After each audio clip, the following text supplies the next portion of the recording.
Hello students, welcome in Science Cosmos and today we will discuss about connective tissue. Okay तो आपको ध्यान रखना है कि जो हमारा कनेक्टिव टिश्यू है एज यू नो कि जो एनिमल टिश्यू होते हैं उनको हम 4 मेजर कैटेगरी में डिवाइड करते हैं, 4 मेजर कैटेगरीज में डिवाइड करते हैं। उसमें से जो सेकंड कैटेगरी है वो है कनेक्टिव टिश्यू। पहली कैटेगरी हम ऑलरेडी डिस्कस कर चुके हैं और अगर जो आपने वो वीडियो नहीं देखा है तो उसका लिंक डिस्क्रिप्शन में गिवन है, आप डिस्क्रिप्शन सेक्शन में जाके उसको ज़रूर क्लिक करें और उस वीडियो को पूरा देखें। ओके तो स्टार्ट करते हैं आज की वीडियो। तो जैसा कि सबसे पहले हम कनेक्टिव टिश्यू के कुछ फीचर्स के बारे में बात करेंगे। जैसा जो हमारा कनेक्टिव टिश्यू है वो हमारी बॉडी के अंदर जो उसकी सेल्स होती हैं, ओके, उनके बीच में बहुत ज़्यादा स्पेस आपको दिखाई देता है। ओके तो आपको ध्यान रखना है कनेक्टिव टिश्यू की जो सेल्स होती हैं उनके बीच में आप काफ़ी ज़्यादा स्पेस देख सकते हैं। तो यहाँ पर इसलिए बोला गया है वाइडली स्पेस। ओके तो cell of the connective tissue has widely space. इसके साथ साथ आपको ध्यान रखना है जो सेल्स होती हैं उनकी जो लोकेशन है वो मैट्रिक्स होती है। ओके इंटरसेल्यूलर मैट्रिक्स, ठीक है। तो यहाँ पर आपको ध्यान रखना है कि जो सेल्स होती हैं ये इंटरसेल्यूलर मैट्रिक्स में एम्बेडेड होती हैं। ओके तो ये वहाँ पर फ्लोट भी कर सकती हैं या फिर उसके अंदर एक पर्टिकुलर पोजीशन के अंदर प्रेजेंट हो सकती हैं। तो embedded in an intercellular matrix. अब व्हाट इज़ मैट्रिक्स? ओके तो आपको बता दूं कि एक्चुअल में जो कनेक्टिव टिश्यू होता है उसके 3 कंपोनेंट होते हैं, जिसमें एक कंपोनेंट होता है मैट्रिक्स, सेकंड कंपोनेंट होता है cells and third component is fibre. Okay तो उसमें सबसे इम्पोर्टेंट जो है वो मैट्रिक्स है, क्योंकि आपको ध्यान रखना है जो मैट्रिक्स है उसका क्या नेचर है, ओके उसकी क्या स्टेट है, वो डिसाइड करती है कि कनेक्टिव टिश्यू का फंक्शन क्या होगा। तो आपको ध्यान रखना है कि nature of matrix decide the function of tissue.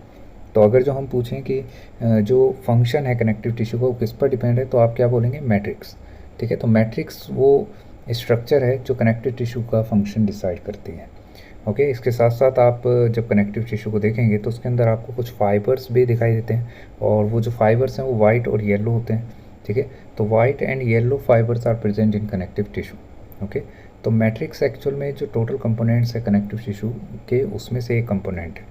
तो 3 कंपोनेंट कौन कौन से हैं? पहला है सेल, सेकंड है matrix and third one is fibre. तो टोटल 3 कंपोनेंट है कनेक्टिव टिश्यू के।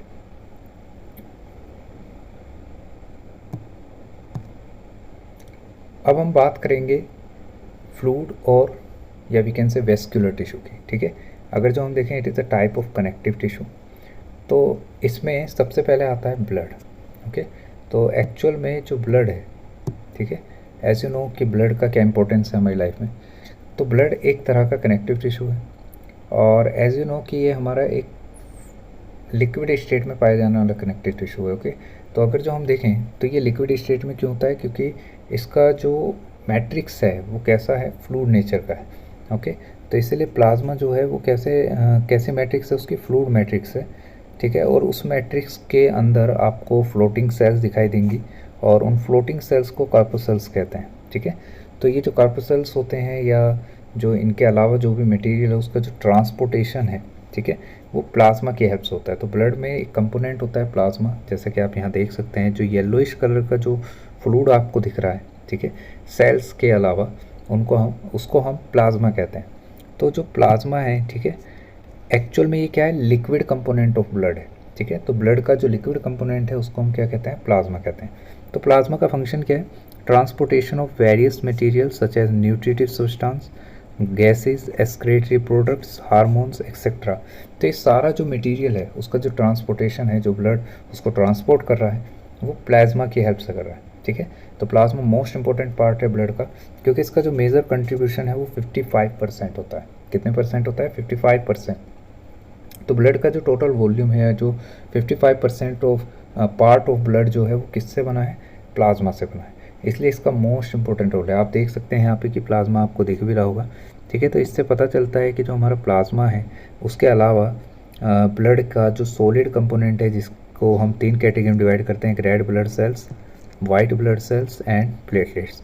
तो ये तीनों सेल्स जो होती हैं सॉलिड कंपोनेंट को रिप्रेजेंट करती है और जो 45% कंट्रीब्यूशन करते हैं किसमें? ब्लड की फॉर्मेशन में। इसके साथ साथ प्लाज्मा का जो कंस्टिट्यूशन है उसमें 90 to 91% जो होता है वो सिर्फ वाटर होता है, बाकी 7% जो है वो प्रोटीन होते हैं, जैसे एल्बुमिन, फिब्रिनोजन एंड ग्लोबुलिन, ठीक है। एंड 0.9% जो है इनऑर्गेनिक सॉल्ट होता है, उसके अलावा हार्मोन्स होते हैं। तो बहुत सारे कंपोनेंट्स होते हैं जो प्लाज्मा में पाए जाते हैं।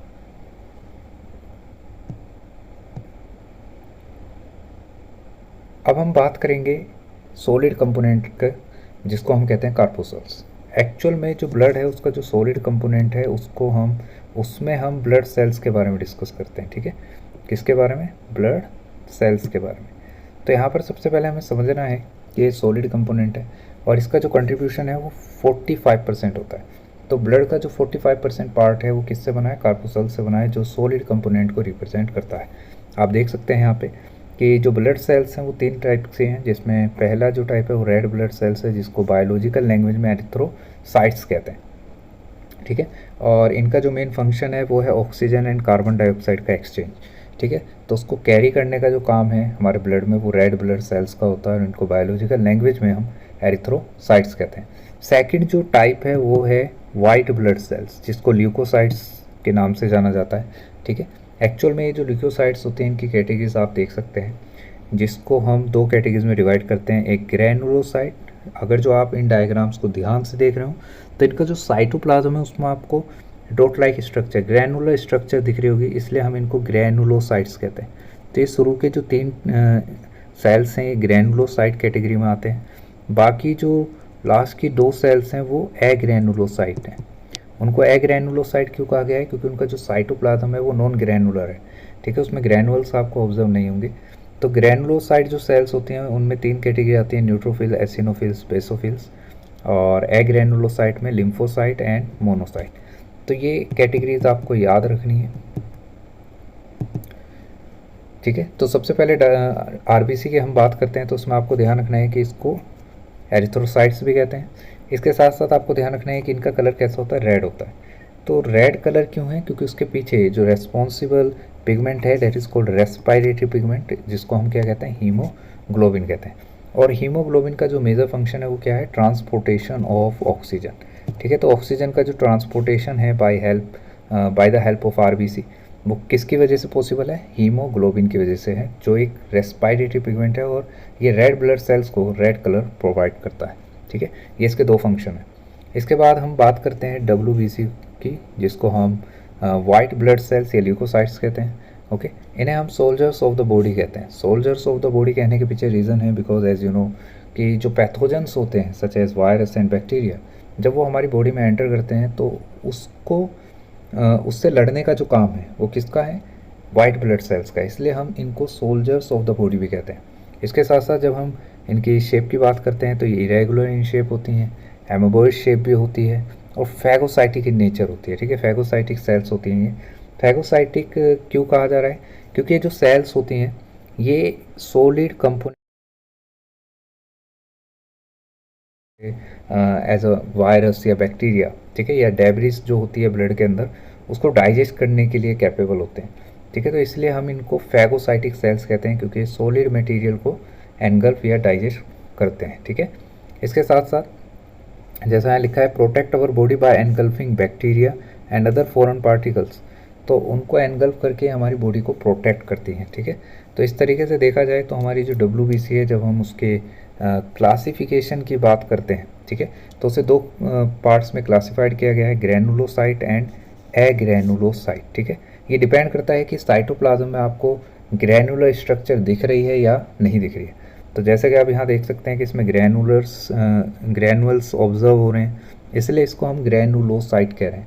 जबकि इसमें ग्रैनुअल्स आपको नहीं दिख रहे हैं, इसलिए हम इसको एग्रैनुलोसाइट कह रहे हैं, ठीक है। इसका कोड याद रखना है बैन, BEN, बैन, ठीक है। बेसोफिल, एसिनोफिल एंड न्यूट्रोफिल्स, ठीक है। तो कोड याद रखना है ban, basophil, eosinophil and neutrophils, ठीक है।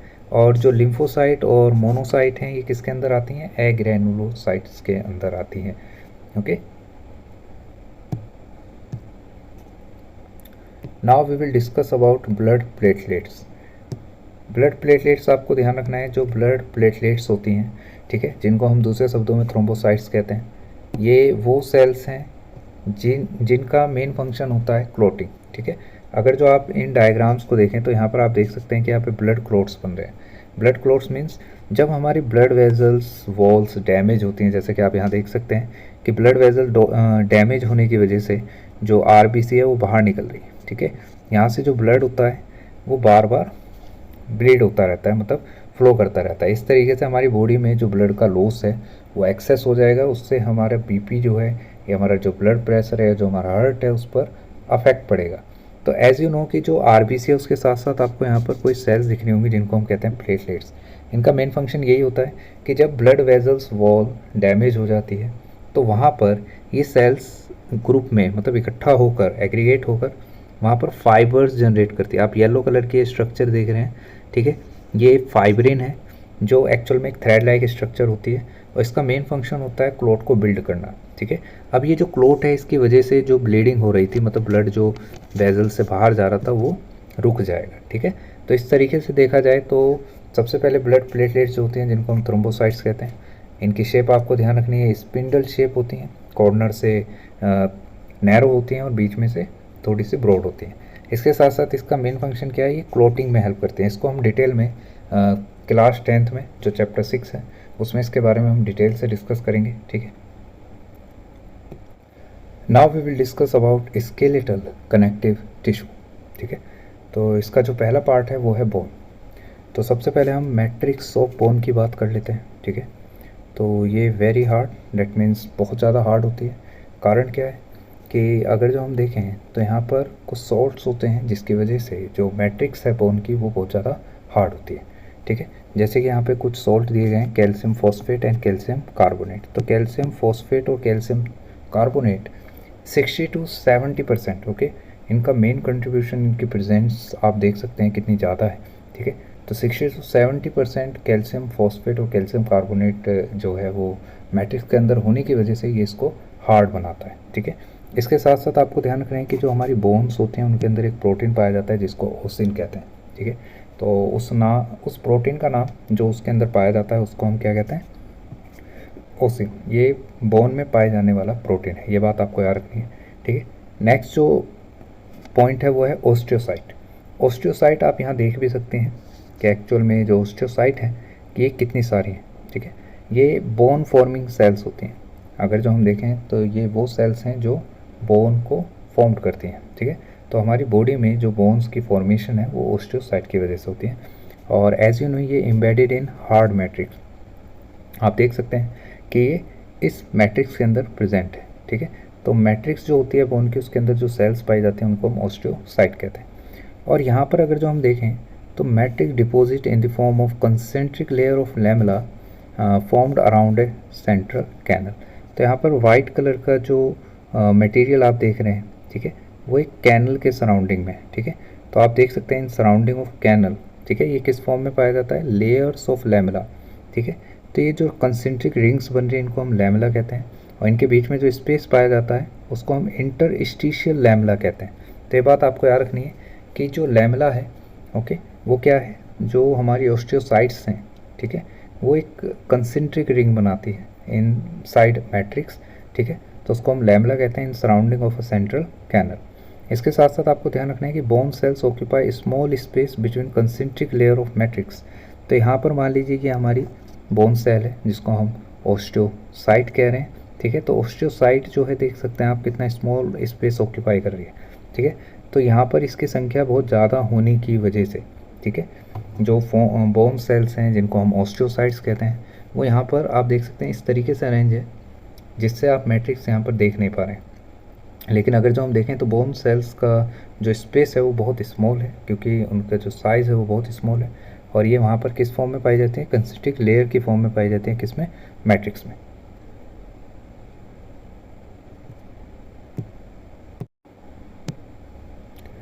Next skeletal tissue is cartilage, okay. So cartilage हमारा नेक्स्ट स्केलेटल टिश्यू है। तो आपको ध्यान रखना है ये इलास्टिक होता है, less hard as compare to bone, ठीक है। तो अगर जो हम देखें तो सबसे पहला जो रीज़न है कि ये इलास्टिक क्यों होता है और ये बोन के कंपैरिजन में लेस हार्डर क्यों होता है, तो उसके पीछे रीज़न है एक तो प्रोटीन। इसके अंदर जो प्रोटीन पाया जाता है उसका नाम है कॉन्ड्रिन, ठीक है। तो कॉन्ड्रिन वो प्रोटीन है जो प्रेजेंट होता है कार्टिलेज में और इसी की वजह से जो हमारा कार्टिलेज है वो इलास्टिसिटी वाली प्रॉपर्टी शो करता है, ठीक है। दूसरा, इसकी जो मैट्रिक्स है उसमें प्रोटीन और कार्बोहाइड्रेट ज़्यादा होते हैं as comparison to calcium phosphate and calcium carbonate. तो यहाँ पर ये जो सॉल्ट हैं ये एब्सेंट या प्रेजेंट्स होते हैं वेरी स्मॉल इन अमाउंट, जिसकी वजह से जो कार्टिलेज है वो लेस हार्डर होता है as comparison to bone.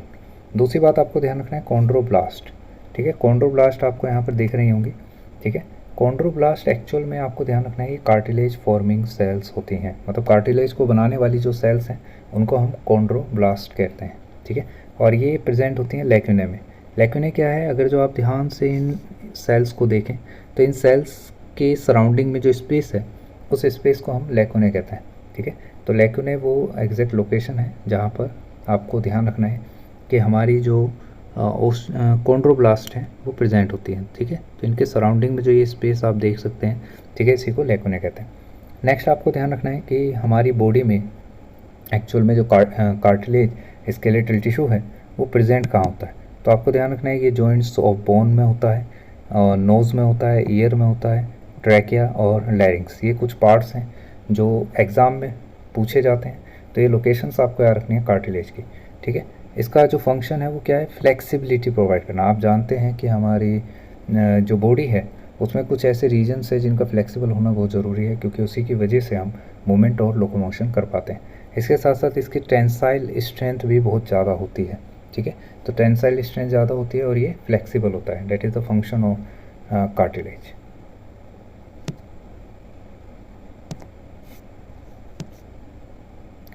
Now we will discuss about connective tissue proper, okay. Connective tissue proper मतलब ये एक्चुअल पार्ट है, ठीक है। जो अभी जो हमने पार्ट्स पढ़े वो स्पेशलाइज्ड और स्केलेटल थे, अब हम कनेक्टिव टिश्यू प्रॉपर की बात करेंगे। और ये सबसे ज़्यादा मतलब सबसे ज़्यादा कंट्रीब्यूशन है इसका कनेक्टिव टिश्यू में। तो कनेक्टिव टिश्यू में सबसे ज़्यादा पाया जाने वाला जो टिश्यू है वो कनेक्टिव टिश्यू प्रॉपर है। और आपको ध्यान रखना है कि इसको हम फर्दर डिवाइड करते हैं कितने टाइप्स में। पहला जो टाइप है वो है एरोलर, ठीक है। अगर जो हम देखें तो इसके हमारे पास 3 टाइप हैं, जिसमें यहाँ पर आप देख सकते हैं एरोलर, ठीक है। और एरोलर के अंदर आपको एडिपोसाइट्स या फिर एडिपोस टिश्यू दिख रहा होगा और फाइबर्स दिख रहे होंगे। तो ये 3 मेन टाइप हैं कनेक्टिव टिश्यू प्रॉपर के। तो उसमें पहला टाइप है एरोलर। तो एरोलर क्या है, मोस्टली डिस्ट्रीब्यूटेड कनेक्टिव टिश्यू होता है इन द बॉडी, क्योंकि इस कनेक्टिव टिश्यू के अंदर सबसे ज़्यादा पाया जाने वाला टिश्यू है, ठीक है। दूसरा आपको ध्यान रखना है कि इसकी जो फंक्शन है वो क्या है। हमारे जो ऑर्गन्स होते हैं अंदर से आप जानते हैं कि वो होलो ऑर्गन्स होते हैं, ठीक है। तो उनका जो स्पेस होता है उसको फिलअप करने का काम इसका ही होता है। और ये बिटवीन द स्किन और मसल्स, ठीक है, मसल्स और स्किन के बीच में पाया जाता है। इसके साथ साथ इन surrounding of blood vessels, nerves and in the bone marrow. ये एग्जैक्ट लोकेशंस हैं किसके, एरोलर टिश्यू की। इसके साथ साथ इसका फंक्शन क्या है, सपोर्टिंग एंड पैकिंग टिश्यू, ठीक है। ये सपोर्ट करता है ऑर्गन्स को और उसके साथ साथ जो टिश्यू है उसकी पैकिंग करता है। मतलब अगर जो हम देखें तो जो हमारे टिश्यूज़ होते हैं उनके सराउंडिंग में एरोलर टिश्यू प्रेजेंट्स होते हैं।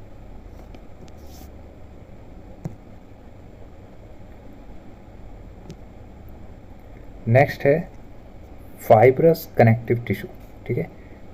जो फाइब्रस कनेक्टिव टिश्यू है इसमें आपको ध्यान रखना है कि इसको हम 2 कैटेगरी में डिवाइड करते हैं, एक तो येलो फाइब्रस कनेक्टिव टिश्यू और दूसरा है वाइट फाइब्रस कनेक्टिव टिश्यू। तो सबसे पहले हम येलो फाइब्रस कनेक्टिव टिश्यू का एक एग्जांपल ले तो ligament. Ligament pure yellow fibrous tissue से बना है, ठीक है। और ये बहुत ज़्यादा इलास्टिक होता है due to network of yellow fibres, क्योंकि इसमें ज़्यादा से ज़्यादा अमाउंट में येलो फाइबर्स पाए जाते हैं। और ओके, इसकी जो मैट्रिक्स है उसमें येलो फाइबर प्रेजेंट होते हैं, इसलिए कॉल्ड एज लिगामेंट, जिसको हम क्या कहते हैं, लिगामेंट कहते हैं। इसका जो फंक्शन है वो क्या है, अटैच बोन टू बोन। आप देख सकते हैं यहाँ पे कि यहाँ पर जो 2 बोन्स हैं उनकी जो जॉइनिंग है, ठीक है, जो जॉइनिंग है वो जनरली जिस टिश्यू के ज़रिए हो रही है उसको हम क्या कहते हैं, लिगामेंट। तो लिगामेंट जो होता है वो बोन को बोन से कनेक्ट करता है और इसकी जो मैट्रिक्स है इसमें लार्ज अमाउंट में येलो फाइबर्स देखने को मिलता है, इसलिए इसको हम येलो फाइबरस कनेक्टिव टिश्यू भी कहते हैं। नेक्स्ट है white fibrous connective tissue, that means tendon, ठीक है।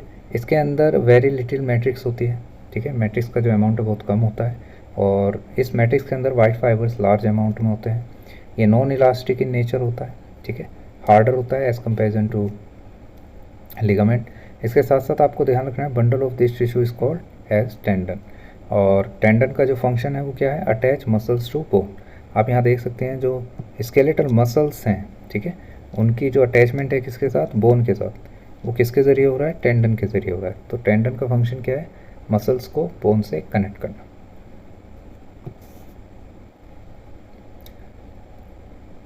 Now we will discuss about adipose tissue. Cell shape oval and round, ठीक है, मतलब जो हमारी एडिपोसाइट्स या जो एडिपोज टिश्यू फॉर्मिंग सेल्स होती हैं, ठीक है, उनकी जो शेप होती है वो ओवल भी हो सकती है और राउंड भी हो सकती है, ठीक है। इसके साथ साथ एडिपोसाइट, जैसा कि आपके मोबाइल स्क्रीन पे दिख रहा होगा, ये जो एडिपोसाइट्स हैं, ठीक है, ये फैट टिश्यू फॉर्मिंग सेल्स होते हैं जिनके अंदर आप फैट ग्लोब्यूल्स देख सकते हैं, ठीक है। जो येलो कलर का आप मटेरियल देख रहे हैं डेट इज़ फैट ग्लोब्यूल्स, ठीक है। और इनमें पाए जाने वाला जो न्यूक्लियस हो पेरिफेरल है, ठीक है। कमेंट सेक्शन में आप मुझे बताएंगे इसे पेरिफेरल न्यूक्लियस क्यों कह रहे हैं, और अगर जो आपने नहीं देखा है तो ये आप देख सकते हैं पेरिफेरल न्यूक्लियस है, ठीक है। इसके साथ साथ आपको ध्यान रखना है इसकी जो लोकेशन है वो found in subcutaneous layer below the skin. तो हमारी जो स्किन होती है उसमें एक रीजन होता है जहाँ पे फैट आप देख सकते हैं येलो कलर का, ठीक है। तो इसको हम क्या कहते हैं, क्यूटेनियस लेयर कहते हैं, जो स्किन के जस्ट नीचे पाई जाती है। इसके साथ साथ ये हमारे हार्ट, ब्रेन और बिलो द आई बॉल्स, ठीक है, वहाँ पर भी ये प्रेजेंट होता है, ठीक है। तो इसलिए कहा जाता है कि हमें जो फैट है, जैसे जैसे हमारी एज बढ़ती है तो उसके साथ साथ जो फैट है वो हमारे लिए हार्म होने लगता है, नुकसान देने लगता है हमारी बॉडी को, क्योंकि ये हमारे कुछ वाइटल ऑर्गन्स के लिए ज़रूरी तो है, लेकिन अगर जो ये ज़्यादा अमाउंट में हुआ तो ये उनको कहीं ना कहीं डैमेज कर सकता है, ठीक है। तो इसलिए जैसे जैसे एज बढ़ती है तो हमें फ़ैट जो है, फ़ैट रिलेटेड जो डाइट्स हैं उन्हें कम करना चाहिए, ठीक है। नेक्स्ट है फंक्शन। सबसे पहले ध्यान रखना है लॉस ऑफ हीट को रोकता है, क्योंकि ये एक अच्छा इंसुलेटर है। इंसुलेटर मतलब हमारी स्किन में जितना ज़्यादा फैट होता है उससे हमें हमारी बॉडी में जो हीट लॉस है वो कम हो जाता है, ठीक है। तो इसलिए आपको ध्यान रखना है कि ये बहुत ज़रूरी भी है, जैसे उन एनिमल्स के लिए जो बहुत कोल्ड रीजन में रहते हैं, जहाँ पर टेम्परेचर बहुत कम होता है या माइनस में होता है, ठीक है। तो वहाँ पर वो एनिमल सर्वाइव क्यों कर पा रहे हैं, क्योंकि उनके अंदर एडिपोज टिश्यू होता है, उसकी एक थिक लेयर होती है जिसको हम कहते हैं ब्लूबर। तो ये जो ब्लूबर लेयर है ये वहाँ पर एक्ट करती है एज ए इंसुलेटर, मतलब उनकी बॉडी से जो हीट है उसको बाहर नहीं जाने देती, जिसकी वजह से वहाँ पे हीट लॉस बहुत मिनिमम होता है, कम होता है, और वो वहाँ पर बेटरली सर्वाइव कर पाते हैं। इसके साथ साथ ये कुशन की तरह काम करता है। Cushion means as you know कि जो कार्स होती हैं उनमें जो स्मॉल बैग्स होते हैं, ठीक है, एयर बैग्स होते हैं, वो हमारी जो शॉक वेव्स होती हैं, मैकेनिकल शॉक वेव्स होती हैं, उनको एब्जॉर्ब कर लेता है, जिससे हमारी बॉडी को जो बॉडी है वो कम से कम डैमेज हो। इसी तरीके से हमारे जो वाइटल ऑर्गन्स हैं उनके सराउंडिंग में इसका काम क्या है, उनको प्रोटेक्ट करना, ठीक है, उनको उनकी पोजीशन में बनाए रखना। ये काम होता है किसका, एडिपोज टिश्यू का। इसके साथ साथ ये एक फैट रिजर्वोयर की तरह काम करता है, क्योंकि जो फैट है वो इसी के अंदर स्टोर हो रहा है, यहाँ पर आप देख भी सकते हैं, ठीक है। तो इसलिए हम इसको फैट रिजर्वोयर भी कहते हैं, और ये विजरल ऑर्गन्स को उनकी पोजीशन में बनाए रखता है, ठीक है। So I hope you will understand about connective tissue. Okay, if you are new on my YouTube channel, so don't forget to subscribe for more videos to your favorite Science Cosmos channel. Thanks for watching.